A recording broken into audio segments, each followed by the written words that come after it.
and welcome to the ACR Journals on Air podcast. I'm your host, Vicky Shamagam.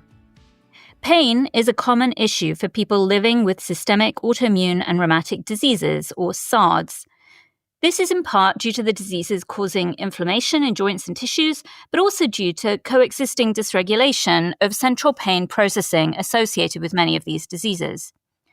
The manuscript we will discuss today is Opioid Treatment for Adults with and Without Systemic Autoimmune and Inflammatory Rheumatic Diseases, analysis of the 2006 to 2019 United States national data.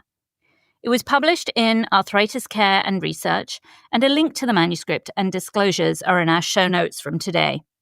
I'm so excited to be joined by the first author of this study, Dr. Yinan Huang.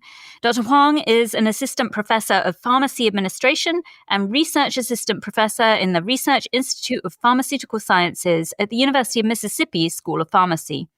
She received her research doctorate in pharmacy administration from the University of Houston and her master's in biotechnology from New York University.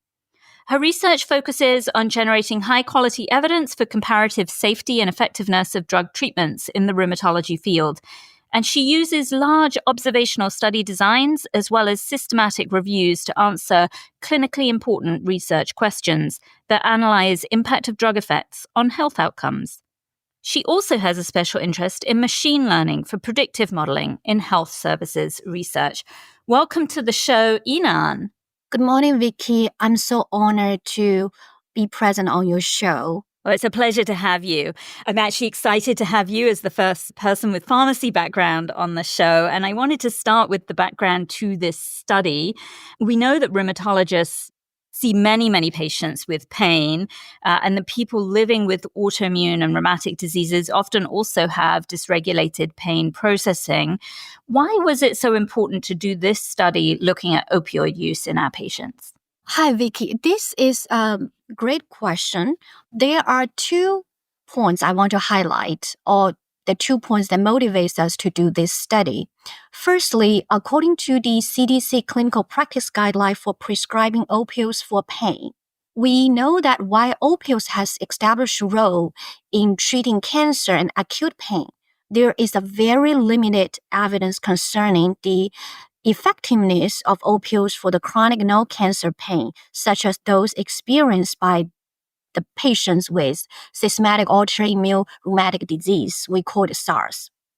At the same time, there is increasing amount of evidence from the studies that have reported increased risk of adverse events associated with opioid use in the SARS population. This includes increased risk of hospitalization, falls, and fractures. Therefore, this really motivates us to understand what are the contemporary prescribing patterns related to opioid treatment among the individuals with SARS. And you use data from the National Ambulatory Medical Care Survey, or NAMCS. Tell us about this survey. How is the data generated and compiled? What data is available? And how did you as a researcher access this data set? Vicky, the NAMCS, the National Ambulatory Medical Care Survey, we call it NAMCS, it's not unfamiliar to health service researcher like me or those in pharmacy administration or health outcome domain. This survey is public available data. Researcher can have access to it from the CDC website. The NAMCS survey is a national probability sample of visit among the non-federal employed office-based physicians and other health providers practicing in the community health centers. For this NAMCS survey, it involves 3-stage probability sampling design. It adds the survey weights design factors in order to generate a national representative estimates of office visits in the United States. And in terms of the data that survey collects, from each visit, the survey will use a standardized, these NAMCS will involve a standardized survey to collect information on services utilized in health outpatient settings. And this includes patient characteristics, physician characteristics, as well as the particular healthcare service renders, and also the medication used. The additional information researchers can find relates to NAMSIS can be found in the National Center for Health Statistics website affiliated to CDC. And which patient subsets from this dataset did you study? Who did you exclude? And which particular autoimmune and rheumatic diseases did you include? Vicky, as you know, the study focused on the analysis compare opioid prescribing in those adults visit with SARS versus those without SARS. We first exclude those visits for pediatric population, such as those aged less than 80. And then for the next step, we just group them into two patient groups. One is those with SARS. The control groups is those without SARS. And within the SARS population, we operationalize them based on the patient visits with a primary diagnosis of SARS, identified using the International Classification of Disease, 9th revision, as well as the International Classification of Disease, 10th version, or we call it ICD-9 and ICD-10 diagnosis codes. And within the SARS group, from the discussion with our clinician collaborators from Baylor College of Medicine, Dr. Sandy Agrawa, as well as Dr. Sebastian Bruara, two rheumatologists from Baylor College of Medicine, we have decided to include 4 systematic autoimmune rheumatic disease, including rheumatoid arthritis, ankylosing spondylitis, psoriatic arthritis, and systematic lupus erythematosus. Based on discussion, actually, this is also one of the key points we have discussed back and forth with our 2 rheumatologist collaborators. They recommend inclusion of these 4 types of SARS because of their musculoskeletal involvement and increased likelihood opioid use for chronic pain. And what is interesting is that with discussion with Dr. Bruara, we will also conduct a disease-specific analysis focused on the opioid use among particular type of SARS, just to see whether any verification among the opioid use among the disease-specific SARS. Tell us a little bit about the prescription data that's available in the NAMCS data set. Does it contain all prescriptions for the office visits? How does the system pull that data, and is it verified in any way to make sure that a prescription that's written is actually filled? This is an interesting question, and this is also the focus when we write the methodology. And also the review also asked this point. I will get it to detail quickly. So first of all, this NAMSIS medication, the NAMSIS data sets have up to 30 medications to be recorded. As we mentioned, NAMSIS involves the standardized survey. So for each visit, the respondents basically is those practitioners will be asked about the up to 30 medications ordered, supplied, administered, or continue use at this particular visit. And this can include prescription medications and OTC drugs, immunization, allergy shots, and others. For each visit, each drug listed can also be recorded, whether it's a new prescribed drug or it's continued use of the medication. And the recording of these particular drugs will be listed in a branded or the generic name on the medical record, and additional information such as dosage, strength, or regimen is not required. So this is how we identified opioid use using these medication domains or medication mentioned in the NAMSIS data. In terms of the verification, I'm glad that you asked. To my knowledge, there is no particular validation verification, and I also pointed that in the limitation part. Tell us a little bit more about the prescriptions that you looked at. You looked at the proportion of ambulatory care visits that were involving a new or continued opioid prescription, but which opioid and opioid combinations did you include in the analysis? For sure, Vicky, this is also a question reviewers would like to know. As we just mentioned, the NAMSIS had 30 medication domain to record medication use. So first of all, we identified opioid prescription using the level 3 code of melting drug categories. I do want to highlight this as compared to the difference with the NAMSIS data versus healthcare administrative claims data. Many of us know for the healthcare administrative claims data, such as Medicare, market scan, commercial claims, we will be using, as a researcher, we will be using national drug codes, we often called NDC codes, for the oral medications, or we will be using these J codes, HCPCS codes, for the injectables, biologics, right?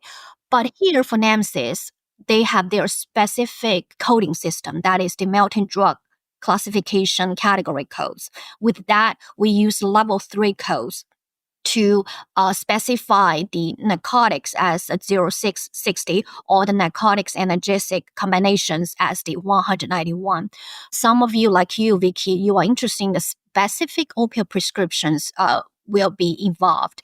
With that, we also use the generic code's name. So we have identified the type of opioid drugs within the narcotics analgesics are the buprenorphine, fentanyl, hydrocodone, hydromorphine, and methadone, morphine, oxycodone, and tramadol. And particularly for narcotics analgesic combinations, we included acetaminophen conde, acetaminophen hydrocortisone, acetaminophen oxycodone, acetaminophen proxifene, acetaminophen tramadol, and hydrocodone ibuprofen. Yeah, so very kind of reflective of the variety of prescriptions that we might see in practice. There was one peculiarity in the data set that I wanted you to make the listeners aware of. You looked at a total of 13 years of data, 2006 to 2016, and then 2018 and 2019. Would you mind telling us what happened in 2017 and why did that data not get included in this study? Sure, Vicky. It's also interesting point that we have some discussion with our biostatistician collaborator, Dr. John Bentley, in this publication. So for my knowledge, the NAMSIS right now have, if I check it recently, have data until 2022 or maybe even newer. But when we conduct this study, we have data only until 2090. And we wanted to put up all the data we have available in NAMSIS. We have like 30 years of data, which is the most, is the longest history we can have in terms of NAMSIS data. And the 2090s is also the most recent data available when we conduct this analysis, which was last year. The 2017 data have not been released.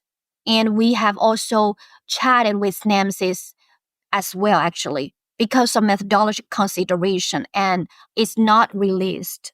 So therefore, they are not included in the analysis. Yeah. Okay. So system issue outside of your control that year was excluded, but you have the years on either side.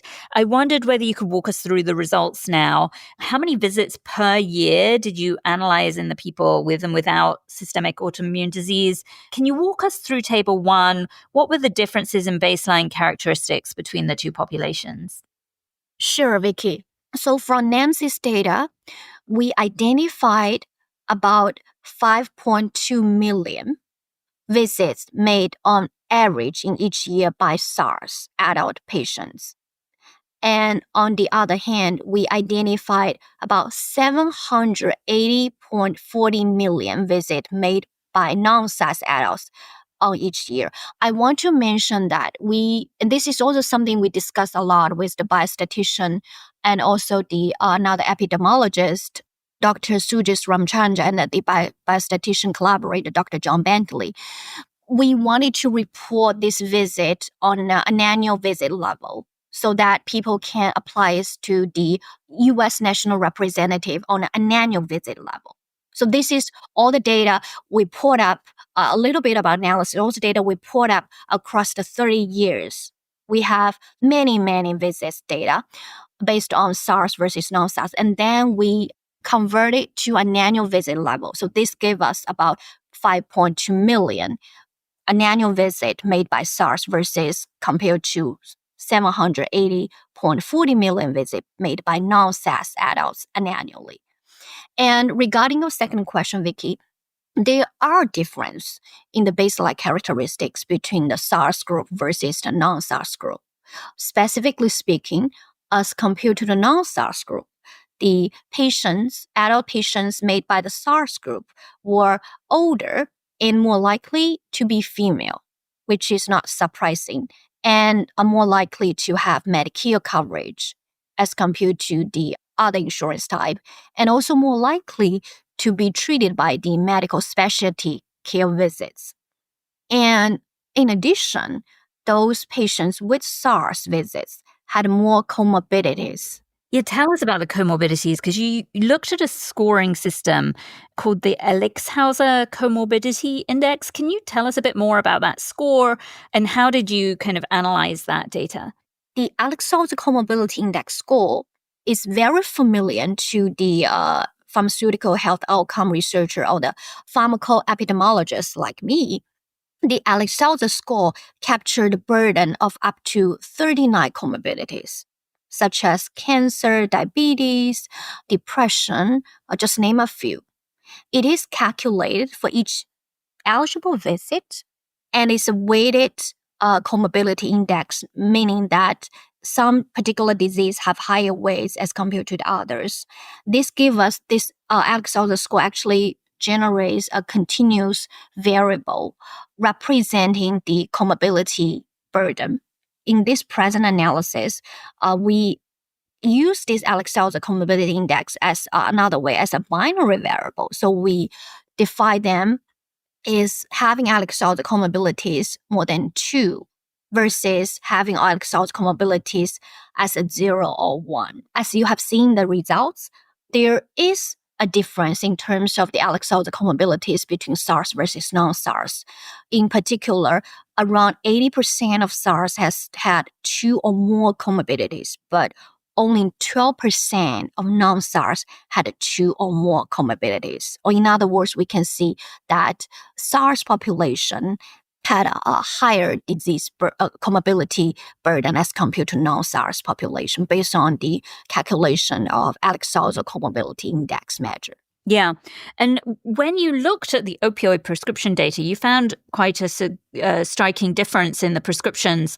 What did you see? And did this finding hold true when you kind of passed it all through the logistic regression analysis? It is really also very striking to our clinician collaborators, and they found this very interesting, is that from the descriptives, we found out that around 20.53% of the adult SARS involved prescribing of opioids. This corresponds to an estimated about 1.70 million visits result in opioid prescribing annually. On the contrary, less than 10% non-SARS visit involved opioid prescribing, with an estimated of 76.17 million visits resulting in opioid prescribing annually. It's a huge difference. Yes, there is a huge difference. And what is consistent from the logistic regression analysis after adjusting for the demographics and clinical characteristics that visit made by patients with SARS had a significant increase of opioid prescribing compared to the non-SARS comparators. Basically, the visit made by SARS had about 165% increase as compared to the visit made by non-SARS regarding the probability of opioid prescribing. Yeah, that's sort of shocking information. Did you see any disease-specific differences in prescribing patterns? Yes, Vicky, this is a great question. And as I mentioned, this is something that our clinician collaborator from Baylor College of Medicine, Dr. Aguawa and Dr. Bruara, really suggest us to do this. We call it sensitivity analysis. So we have sensitivity analysis to look at disease-specific difference in terms of opioid prescribing. And results hold true when we look at disease-specific estimates.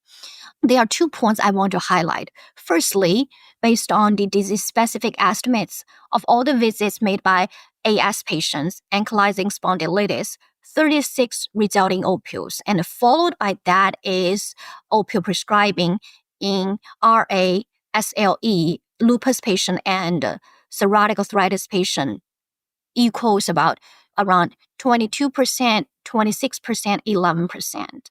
And second point I want to mention is that visit for AS, as well as amount of visit for AS, amount of visit for RA, amount of visit for SLE, lupus, the opioid prescribing are all significant higher than opioid prescribing in the control groups. Mm-hmm. But there is only exception for the psoriatic arthritis patients. So there's no significant association observed for psoriatic arthritis patients regarding the opioid prescribing for the psoriatic arthritis patient versus non-psoriatic arthritis visits. Yeah, really interesting. And in Table 3, you looked at a variety of factors using a multivariate logistic regression to identify predisposing, enabling, and need factors associated with opioid prescriptions. What did that analysis show? From the logistic regression, we identify the factor associated with opioid prescribing. We found out that first, there are three factors I want to highlight. First, age. As compared to the group of 80 to 49 years old, visit made by those in the 50 to 64 years old were associated with higher odds of receiving opioids. Second, as compared to the Medicare enrollees, visits made by those with private insurance were less likely to prescribe opioids. Thirdly, oral glucocorticoids was associated with increased odds of opioid prescribing. So those are the three factors I want to highlight that relates to the opioid prescribing. Yeah, I'm really interested in that association between opioid prescription and glucocorticoid use because inherently we have to kind of question, does that just indicate disease activity?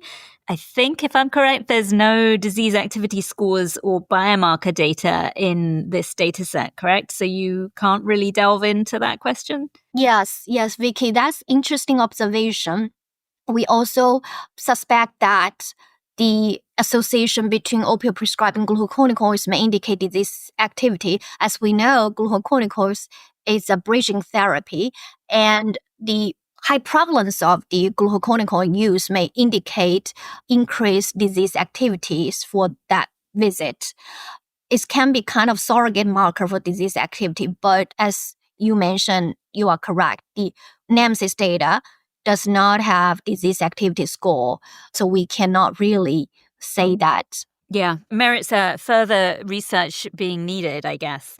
So since we're talking about limitations, I'm wondering if you could speak to some of the other limitations of this data set. The NAMSIS data, one major limitation is that, and I also say in the paper, one major limitation is that this is a cross-sectional data. So we just pulled up all the visits across the multiple years. This is also the inherent limitation of the NAMSIS data. It only captures visit level data, so we cannot establish causality based on analysis of cross-sectional data. And we call for future longitudinal studies that at patient level to look at the difference in the opioid use between the SARS versus non-SARS group. The other limitation I would say is that opioid prescribing and the link between opioid prescribing and the SARS diagnosis. We try to attribute the opioid prescribing to the SARS pay based on using just the first primary diagnosis among the 3 to 5 diagnosis domain. But there is no direct linkage between the medication use versus this diagnosis. But as I mentioned, we try to make the opioid use attribute to the SARS pay by just using the first diagnosis out from the 3 to 5 diagnosis codes of diagnosis data items we have. I would say those are the two major limitations. Another limitation may be the kind of limitation not restricted to NAMSIS, but also most of the secondary data analysis is that when we identify the medication use, even if you use, I would say maybe claims data, we use the codes to identify the medication, but we still cannot say that patients really have taken the drug or have actually used this drug. We can just say, based on the data, we know using the code, the patient have filled this medication.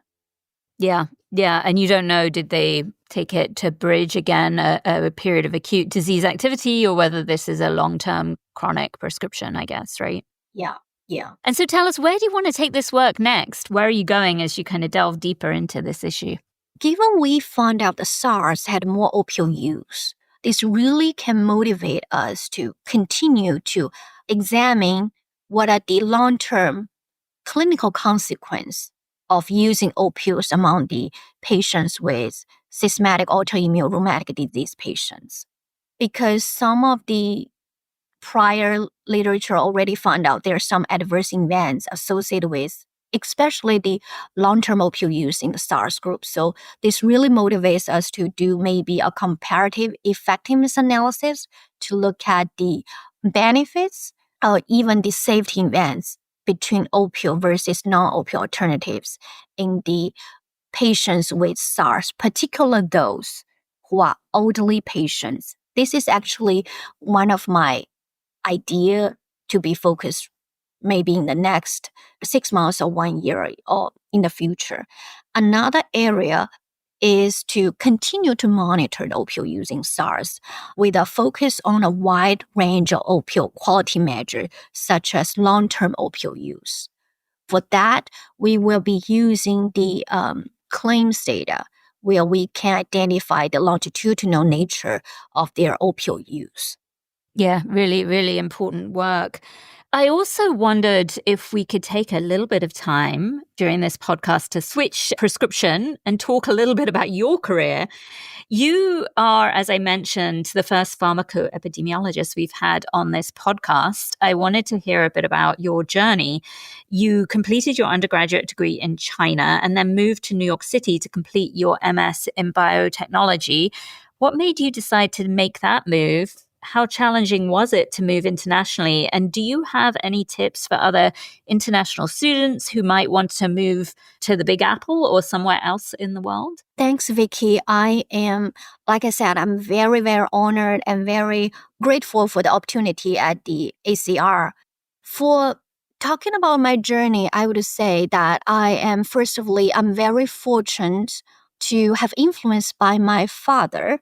He's a professor in agriculture. When I was in high school, he went to University of York in UK to have his visiting scholar fellowship. And later, he went to University of Georgia to have his visiting scholar fellowship. I'm very influenced and motivated by him to his spirit of continuous education. This is maybe the first motivation I have that after graduation from China Pharmaceutical University that I decided to go abroad to complete a master's degree. And second of all, I'm also very fortunate to have the relationship with my mentors at China Pharmaceutical University, who also, I believe, he's my professor in the microbiology. He wrote me a very good recommendation letter, and he also gave me tips like you can follow your heart and just be brave. I think those are the two blessings I have to have the opportunities to study abroad. Also, in terms of tips, I would say just build a relationship with your mentors and others or your teachers in your university for those who are in the undergrad who want to travel abroad for the graduate school. And second is mentally, you don't need to be afraid, just be brave, be fearless.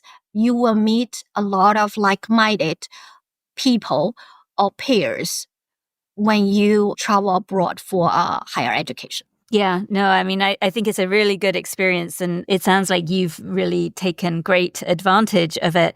After New York, you then moved to Texas, where you completed your PhD in pharmacy administration. What drew you into that field? And in particular, what got you interested studying patients with systemic autoimmune disease? What keeps you in the field of rheumatology? Oh, thanks, Vicky. After my degree in biotechnology, I did have some experience working in the pharmaceutical industry. And this got me to deal with some of the experience such as medical writing and data analysis. Those experiences make me to pursue another master degree in health informatics in Albany College of Health Sciences. And from there, I'm also very fortunate to meet a mentor, Dr. McLaughlin. So she is an epidemiologist.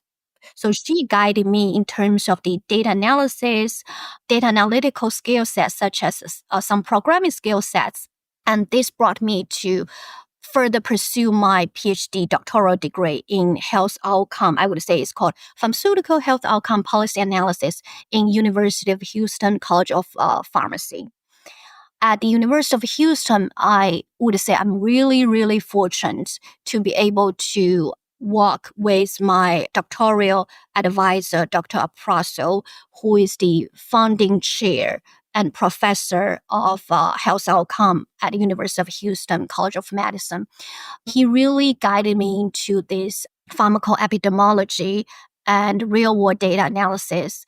This field, he had different opportunities presented to us. He also worked with pharmaceutical industries such as, I wouldn't name those pharma names, but through these opportunities, I had able to work with some consulting projects, look at the medication use, medication safety, as well as his grant ideas. Some of them are government-funded projects.